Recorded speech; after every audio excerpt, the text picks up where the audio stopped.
Hello, today I'm going to be talking about one of my favourite television programmes, which is the Netflix documentary Making a Murderer. I'm going to start by basically talking about why it is that this programme has caught my attention. And there are certainly some factors that have a very personal significance for me.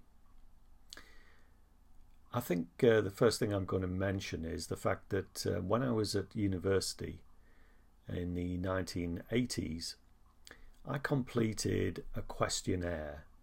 It was one of those psychometric tests which are designed to suggest possible careers that you might take after you leave university. And I remember very clearly that the number one job, the number one career path in that particular test was barrister. Now, forgive me for scoffing, because a barrister, as you know, tends to come from a very privileged middle class background, usually upper middle class. They've been to public school, they've been to Oxbridge, and these are all things that obviously do not apply in my case. My father was a labourer all his life. We lived in a council flat initially. We were traditional working class. My mother worked as a waitress for a time and as a bus escort. So that was completely out of the question as far as I was concerned. Now, a few years later, well actually quite a few years later, I was called up for jury service. In fact, I've been called up for jury service on 2 occasions. And seeing the machinery at work was certainly an eye-opening experience. And having witnessed it, I could see now why it was that the psychometric test had thrown up this particular career path, because I now realise that it probably would have been a very good fit. So I've always taken an interest in the law, and that's one of the elements that appeals to me about Making a Murderer, albeit it is set in the United States, but the American system is pretty similar to what happens in the UK. So that's the first thing I want to mention. The second thing that I want to mention in connection with it is a very personal thing, because once I started to watch the programme, I could hear those distinctive sounds that these Manitowoc characters were making, which was oh so obviously German in nature. I'm talking about the way they speak, the way they pronounce certain words. I'm a kraut, or at least I'm a half a kraut myself, so to hear this was rather amusing. I mean, to give you an obvious example, poor old Brendan, when he's on the phone to his mum from prison, and she's asking him, why did you do this? Why did you say that? And he says, well, because I'm stupid, Mom. Stupid. Obviously, we would pronounce that as stupid, but that is pretty much how a German speaker would pronounce that word. And doing the research, or at least looking on the internet, it becomes apparent that that particular part of the USA, we're talking about Michigan, has a German immigrant population in the region of about 40%, which is a very high figure.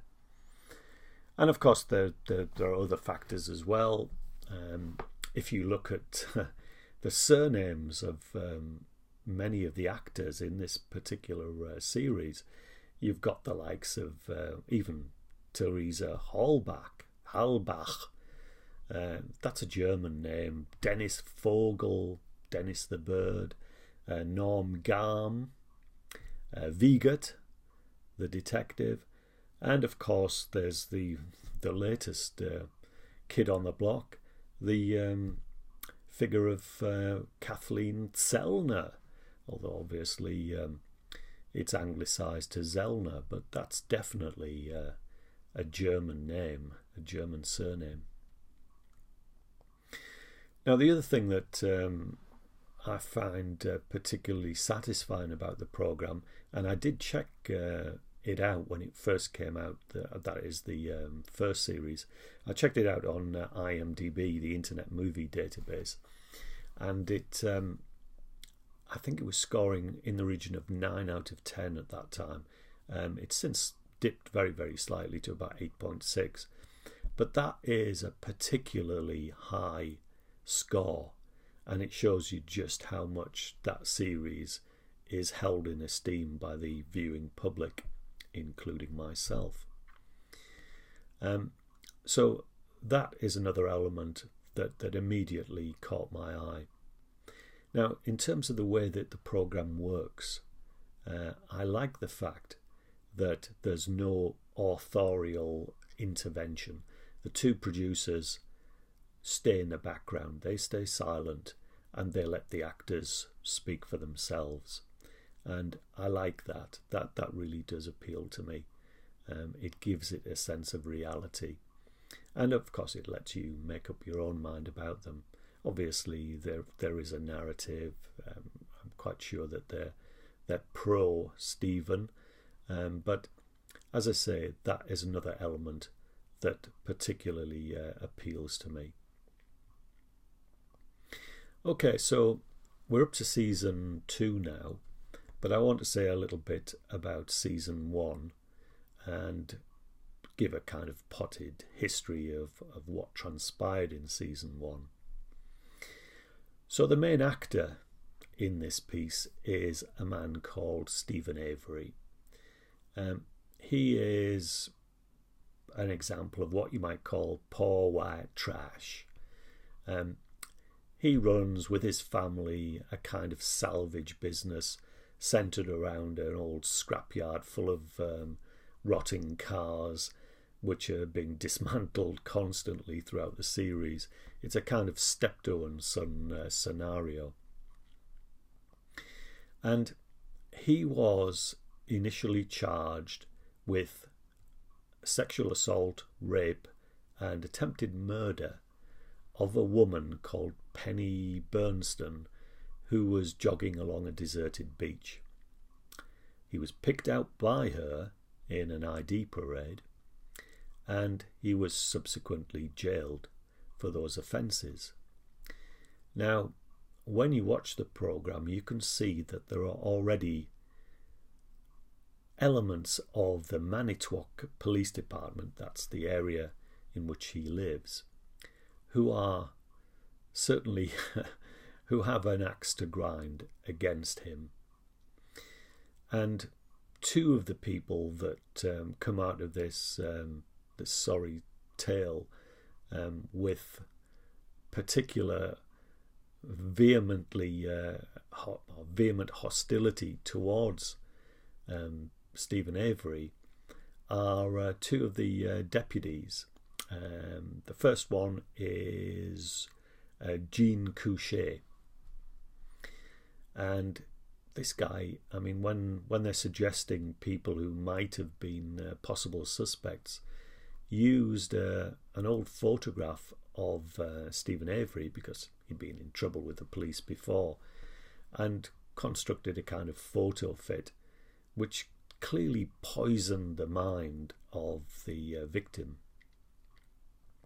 The other one is another deputy called Judy Dvorak. Okay, she's no New World Symphony, this particular harridan. She's definitely got it in for Stephen Avery and clearly hates his guts. And she was another one who poisoned the mind of the victim, and that kind of influence upon the poor woman who was attacked clearly had an effect, because she actually picked out Avery, as I said earlier, in an ID parade. even though he actually didn't look like the description that she'd given.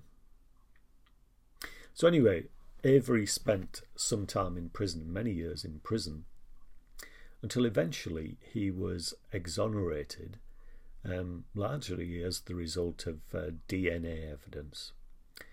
And another man was convicted of that crime. But the thing to note about this is that the man who was eventually charged with it,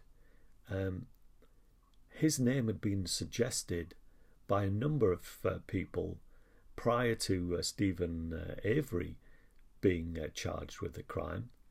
Not only that, one of the detectives in the nearby county, I think it was Calumet County, had telephoned the Manitowoc Police Department and told them that they had a man in their custody who was responsible, or claimed to be responsible, for an offence in Manitowoc. And the man who took that call was a sergeant by the name of Andy Colborne. His name crops up later in the programme and also again in Series 2. So what did Colborne do about this? Well, he did absolutely nothing. He just sat on the report. He actually brought it to his superior's attention, though, as soon as Stephen Avery was released from prison, or about to be released, because he then realised the mistake he'd made. So Avery was released from prison, and he decided to bring a lawsuit against the Manitowoc Police Department for wrongful imprisonment and to compensate him for the years he'd spent inside. And the figure that was bandied about at that time was $36 million, a not inconsiderable sum. Now, the problem for Manitowoc Police was this.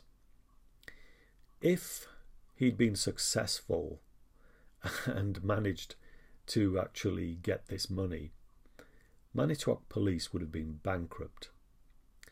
I think it was the insurance people from Manitowoc basically said, we're not going to pay that money out. So, as I say, if he'd been successful, Manitowoc would have been bankrupt.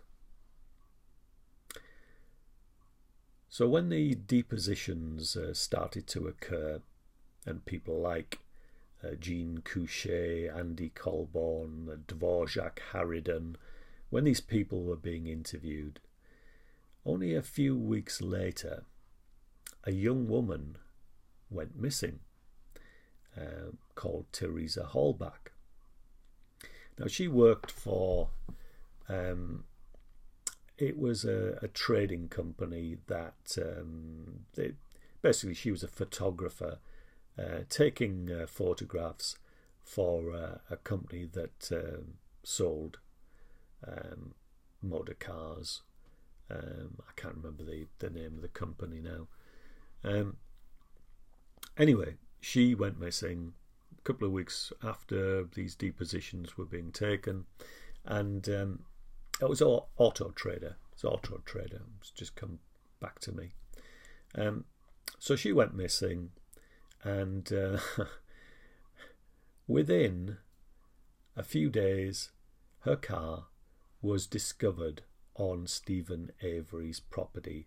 This is the car lot, whatever you want to call it.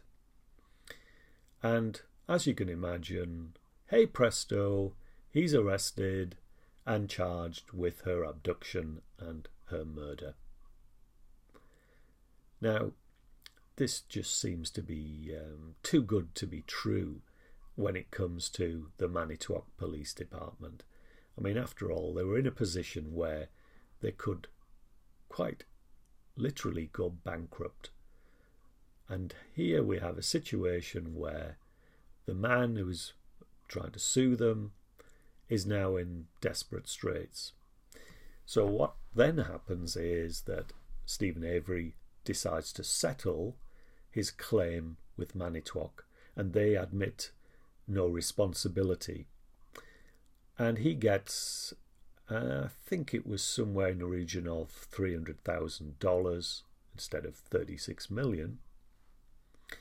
But he needs that money because he needs it to get a decent lawyer. Well, he manages to get 2 lawyers. Because otherwise he'd be at the mercy of what's called in America a public defender. Now, roped into all this is Stephen Avery's nephew, who's called Brendan Dassey. Because this then becomes a joint enterprise. Now, Brendan is a 16-year-old boy, and he has pretty pronounced learning difficulties. He's got an IQ of 81, which puts him right at the bottom in terms of the IQ test. If you look back into the early history of the IQ test, the Stanford Binet test, for example, I have had a look at it, and it used to use pretty derogatory phrases for the different levels, the different categories.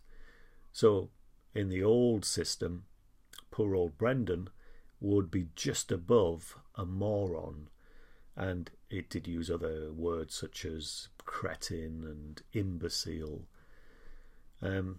These days we'd say that this kid definitely has some learning difficulties. So Brendan was actually interviewed by 2 experienced policemen, and he was interviewed without his lawyer being present, or even his mother or any other responsible adult. Now this leads me to talk about one of the other characters in Making a Murderer, and that is Brendan's public defender, a guy called Len Kaczynski. I'm just going to take a drink. Len Kaczynski. That man is an absolute abomination. He should never have been allowed to step inside a court. I mean, he's a grinning imbecile. How on earth somebody like that could actually rise through the ranks in America? Well, I suppose it doesn't really surprise me. I mean, the program's full of idiots. He's just one of them. But this man, I mean, talk about a dereliction of duty. I mean, he had a duty of care to that boy, and he didn't fulfill it. So Brendan was fed information during the interview. It's one of the worst examples of a coerced interview that you're likely to see. Although no violence was used, or threats, or bullying tactics, he was basically told what to say. The problem was, in many instances, he didn't know what to say, because clearly he wasn't involved in the crime, so how would he know? And the police were trying to get him to say certain things that only one of the killers would know. Trouble is, he couldn't supply the answers that they wanted. In fact, they became quite irate at certain points. There was one particular element where they were talking about the woman being manacled to the bed and all this sort of nonsense. And one of the detectives said, "What happened to her head? What did you do to her head?" And you can see Brendan sitting there. The little cogs in his brain are whirring, but he doesn't know what they want him to say. So eventually he says, "We cut her hair." I mean, talk about a ridiculous thing to say. But he couldn't think of anything, so, we cut her hair. What they wanted him to say was that she was shot in the head. And eventually one of the detectives just lost all patience and said, "Okay, I'll come right out with it. Who shot her in the head? And of course Brendan put the blame on his uncle. He did it. So this was a terrible travesty of justice. When you watch the interview, you can see that yourself. But of course, he's another actor in the whole story, because without Brendan's testimony, there's no eyewitness account whatsoever. So he was a useful idiot, you could say, in basically supporting the prosecution case against his uncle. So that was season 1. Both men languishing in prison for crimes that arguably they didn't commit.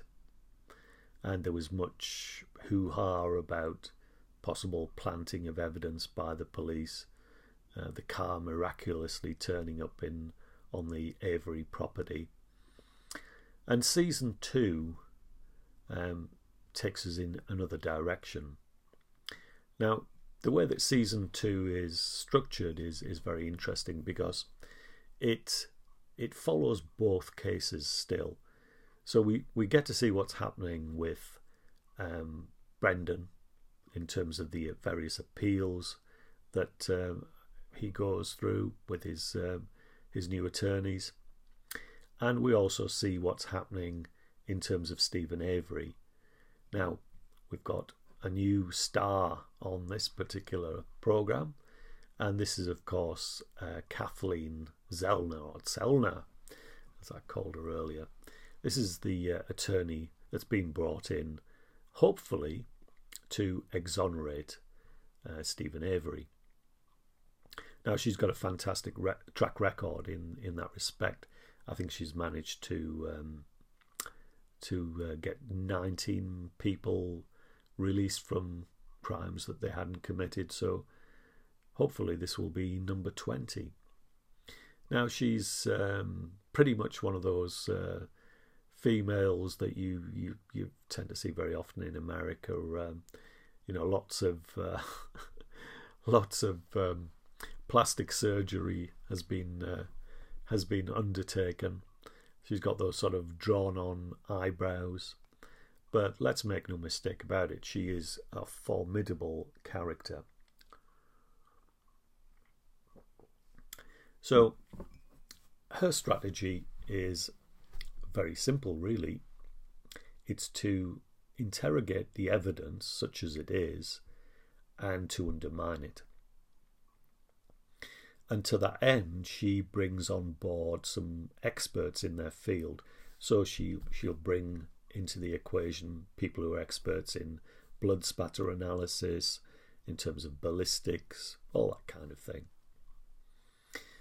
So one of the first things that she did, and by the way, there was one moment in series 1 which revolved around the file of blood which appeared to have been tampered with, which could have been a source of the blood that was discovered in the vehicle, in the RAV4. This is one of the elements that she doesn't pursue. She's taken a different course. So the tampered file of blood idea has been scrapped, at least in this series.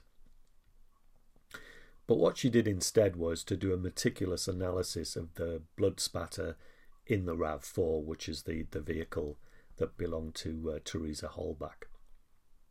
So the first thing she did was she bought a RAV4, exactly the same car as the young woman's, which meant that she could then conduct experiments inside it. And one of the things she did was to look at the blood spatter, and having looked at it, especially in the front of the vehicle, it does strike anybody with any sense to have been applied, because it just doesn't make sense. There are, on the mats at the front, there were a few flakes of blood, which indicates blood that had dried, but it just didn't seem right. And what she also did was she had a look at the blood spatter at the back of the vehicle and did a test where the prosecution's case was that the body, the lifeless body of Teresa Holbach, was thrown into the back of the vehicle, and blood spattered from her hair and from her head to the back of the vehicle, onto one of the side panels. What they did in the program was to use a dummy which weighed exactly the same amount as Teresa Halbach, and got an actor to throw it into the back of the car, but they could never replicate the pattern, so it was quite clear that the prosecution theory was incorrect in that respect. What it seemed more likely, or what seemed the more likely case, was that blood spatter was caused by the woman being beaten about the head with some sort of blunt instrument, a hammer or some such device. The other thing that they looked at, of course, is the DNA, not just the blood, but the DNA in terms of skin cells and all the rest of it. And one of the damning pieces of evidence in this particular case was the DNA that was found underneath the hood, or the bonnet as we'd call it in England. There's that little lever that you lift up, and then you can leave the bonnet open once you've attached that. And there was DNA discovered on there. So in the program, Zellner got some men to do the same action, open the bonnet, hook it, and I think she probably used in the region of about 20 individuals, and she only actually managed to get DNA in about 5 of those occasions, which was quite interesting. The other thing that was interesting was the amount of DNA. When she did this, we were talking about fractions of a nanogram. However, when it came to the amount that Mr. Avery had left behind, the figure was about 10 times bigger. So again, these things just didn't match. They didn't make sense.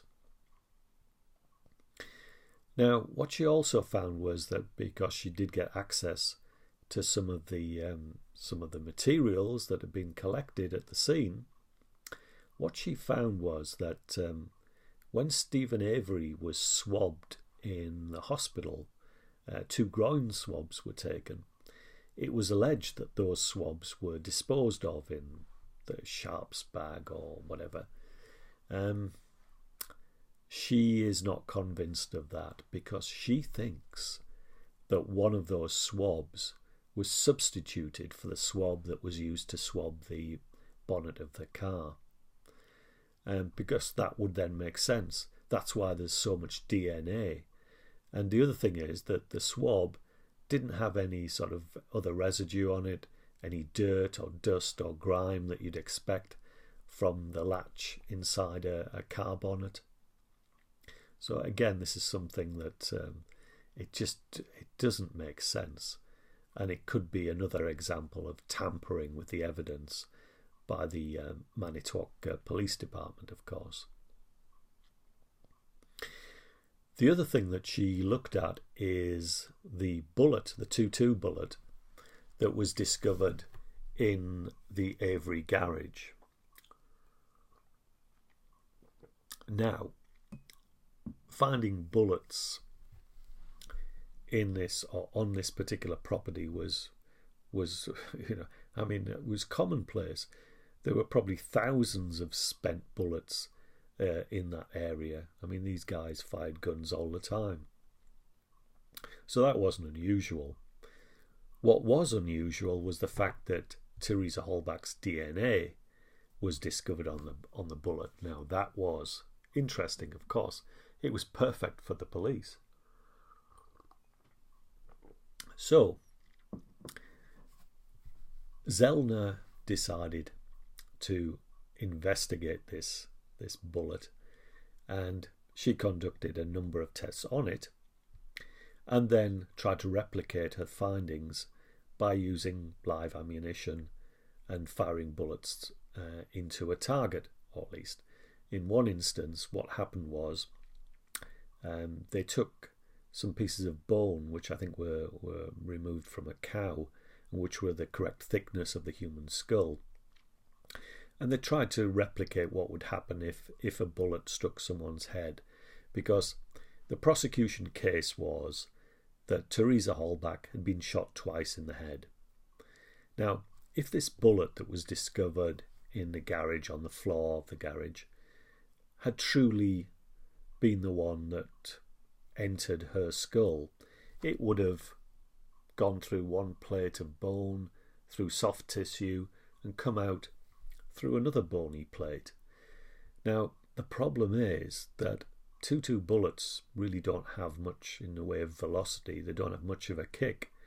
It's certainly not a weapon that you would tend to use to kill someone with. You'd kill gophers with it, smaller mammals, but human beings?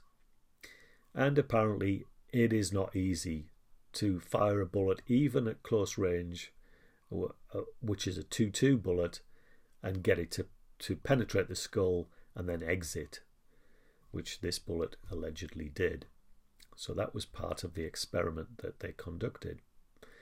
But interestingly, what they found was that when a bullet had passed through the skull, passed through bone, it would actually pick up fragments of bone, and you could view those fragments under an electron microscope, which is what they did.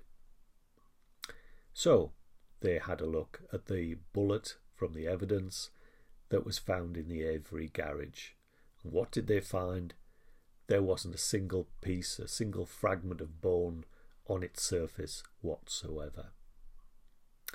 Very interesting that, isn't it? However, that bullet was liberally smeared with Teresa Halbach's DNA. So how did that happen to get there? Well, Halbach's DNA was in plentiful supply. As you can imagine, the police officers went to her property and they took items away which they knew would have large quantities of DNA. So, for example, the hairbrush, toothbrush, anything of that nature. They also took away chapsticks and other items of that nature. Now, apparently, on the bullet, there is a waxy residue, which, who knows, could be from one of those chapsticks. It'll be interesting to see if they can develop a test to actually, conclusively prove that to be the case. The other thing that they found on the bullet that was discovered in the garage were some very fine fibres of cotton. And again, you're thinking about the likes of Q-tips. So there's something very, very fishy and very wrong about that bullet. And Zellner has done her best to discredit that. Now, other things that came out in season 2 were the fact that when it came to Teresa Halbach's movements, she kept a daily planner in physical form. She also had one on her computer with Outlook, I think Outlook Express, but she had a book as well where she noted down her engagements, to visit various people to take photographs for Auto Trader and other things as well. And what's really interesting is that Zellner seems to have established that Teresa Halbach's ex-boyfriend, Mr. Hillegas, who's one of the shadiest characters in the series, actually had that book in his possession. Now, he shouldn't have had it in his possession because Zellner has worked out that Teresa Halbach wouldn't have had time to go back to her flat or to her property and leave the book there. There wasn't enough time for that to occur. So the fact that Hillegas and her idiot brother Mike Halbach were involved in the discovery of the car. That really does sound fishy. How did he get his hands on the book? I think he got his hands on that book when they were moving the car onto the Avery property, because I'm convinced they were involved in that subterfuge. So that's one of the things that comes out. There are also some interesting details concerning the phone records, in terms of the phone call that was received by Holbach's phone after she'd left the Stephen Avery property.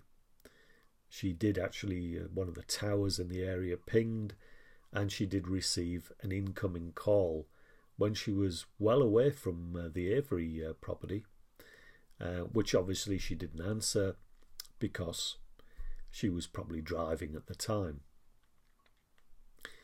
Now there's also another interesting little detail that's emerged, and again we're going to return to our old friend Andy Colborne, who is just, he's wrapped up in this particular program, and his fingerprints are all over the place. There was somebody who was originally from Manitowoc himself, and went to the school there, and he was working as a lorry driver, and he actually watched the first series when it came out, and his allegation goes something like this. He was driving along, and he happened to see I think it's called green, or it looks greeny blue to me. I think they called it a teal RAV4. He saw the RAV4 parked up, and then he happened to go to like a service station, to the service station shop, and he noticed that on the door of the store there was a poster, and it was obviously the poster, the one that had been put up all over the county in respect of Teresa Holbach being a missing person. But there was also on the poster a photograph of the car, and of course he said, "Oh, I've just seen that." And who does he bump into at this moment in time? Andy Colborne. Now, of course, he recognises him now. He knows this is the police officer that he saw at that time from the series. So he tells Andy Colborne, "I've just seen that car. It's just down the road. Why don't you check it out?" Isn't that interesting? Because again, it links Colborne to the vehicle. This is just so murky.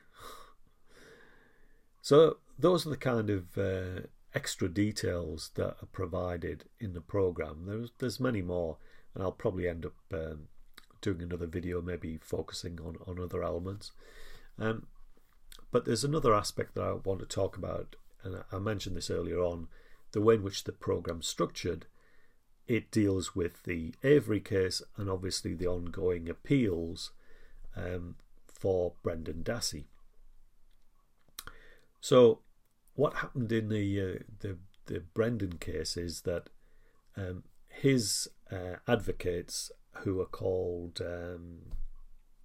Laura Nyrider and Steve Dreisen, I think the other one is, they filed a writ of habeas corpus, and eventually, to try and simplify this, eventually what happened is that a judge called Judge Duffin ruled that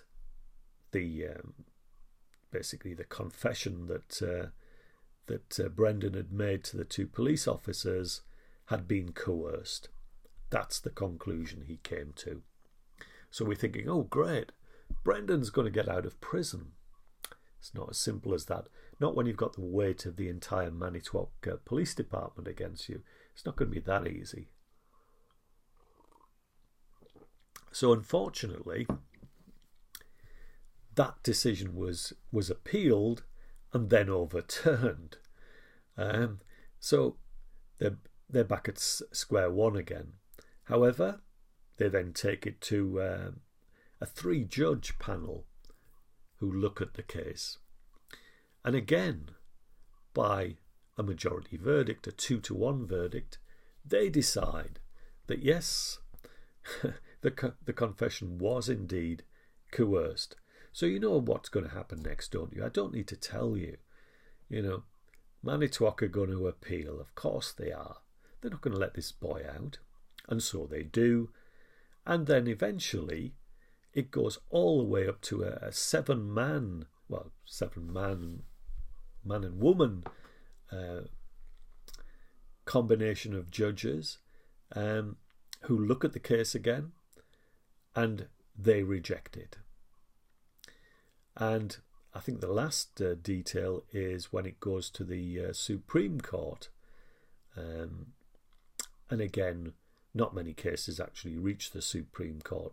I think it's probably 1% or less that actually reach it. And that appeal was also turned down. So poor old Brendan is still languishing in prison at the moment as we speak. Now, one of the other things I forgot to mention is my two friends. I like to refer to them as Ben and Jerry. This is Dean Strang and Jerry Buting. Those were the original lawyers that represented Stephen Avery in the first case. They're lovely guys. I mean, salt of the earth, wonderful people. But they do get it in the neck from Zellner when it comes to their performance. I mean, they put up a good show, but there were aspects of their performance which were sadly lacking. They should really have called upon expert witnesses, especially in terms of DNA, in terms of blood spatter analysis, in terms of forensics for the ballistics. These were all things that they should have explored in greater detail, and they didn't. You know, they missed a trick there, really. But I still love them, smashing guys. So I think that's probably all for today in terms of my first outing into this particular sphere. I hope you've enjoyed it, and obviously leave some comments below if you want to. I'm sure I will make another video, especially about Making a Murderer, because I've only actually watched the second series once, and I'm sure I will watch it again. I mean, that's the other thing which I suppose I should have mentioned earlier on. When it comes to Making a Murderer, it really is crack cocaine. It's crack cocaine in televisual form. You sit down and you watch one episode and you think, oh, I'll watch the second. And then suddenly you've watched about 4 or 5, one after the other. But that's the mark of a great series. It keeps you in your seat. You want to see more. And that's why it's so popular, I guess. Anyway, I hope you've enjoyed this. I've started to lose my voice, so I'm going to have to stop and finish my cup of coffee, which sadly has got a bit cold. Anyway, I'll see you next time.